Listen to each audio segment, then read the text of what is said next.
On est peut-être les gilets jaunes nyonnais, nous. Ça veut dire qu'il y a un moment où il faut fixer des limites et puis c'est le but de ce comité, qu'on évite de dépenser plus mais qu'on dépense mieux. Les arguments sont affûtés, les formules sont chocs. Réunis derrière un slogan simple à communiquer, non à la hausse d'impôts à Nyon, le comité référendaire est officiellement sorti du bois ce jeudi. L'état d'esprit principal, c'est qu'on veut vraiment donner la parole aux citoyens.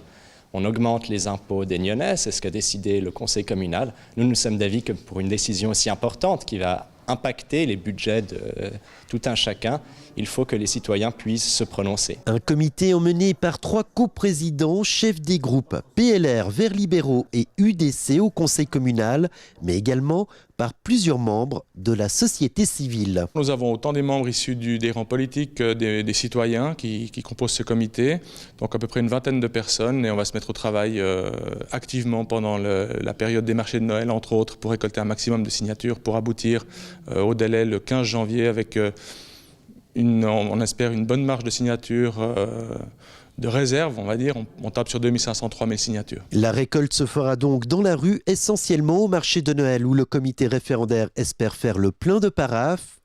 Mais le comité compte aussi sur sa capacité à mobiliser des sympathisants. C'est beaucoup une question de personne à personne, c'est une question de réseautage et c'est à travers le réseautage qu'on arrivera le mieux à récolter les signatures. C'est les citoyens qui sont contre ces dépenses excessives qui vont mobiliser ceux qui pensent la même chose. Un comité qui s'appuie aussi sur un tout-ménage distribué dans les foyers nyonnais. Il devrait aussi amener son lot de signatures. C'est plus de 12 000 feuilles qui vont partir dans les boîtes aux lettres et il y aura un délai de réponse jusqu'au 15 janvier. Si le slogan est simple, reste encore à développer l'argumentaire. Pour les référendaires, dire non à la hausse d'impôts, c'est aussi suivre la commission des finances, elle qui tire la sonnette d'alarme depuis plusieurs années. Ça fait 10 ans qu'on est dans une situation un peu à dents de scie. On nous présente des budgets qui sont déficitaires, qui deviennent des chiffres noirs à la fin.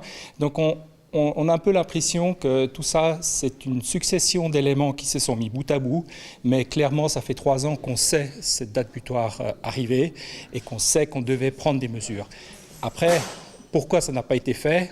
Poser la question à la municipalité. Car pour le comité, pas question de se substituer à l'exécutif nyonnais. Si ce référendum passe, ce sera à la municipalité d'en tirer les conséquences, quitte à elle de revenir avec un nouveau programme d'économie. C'est aussi une responsabilité de la municipalité de venir avec des projets qui sont des projets où on tient compte des remarques de la commission des finances. Or, ça n'a jamais le cas et c'est aujourd'hui un peu ce qu'on regrette. Les dés sont jetés. Désormais, le comité référendaire a jusqu'au 15 janvier pour récolter les signatures de 15% des électeurs de la commune.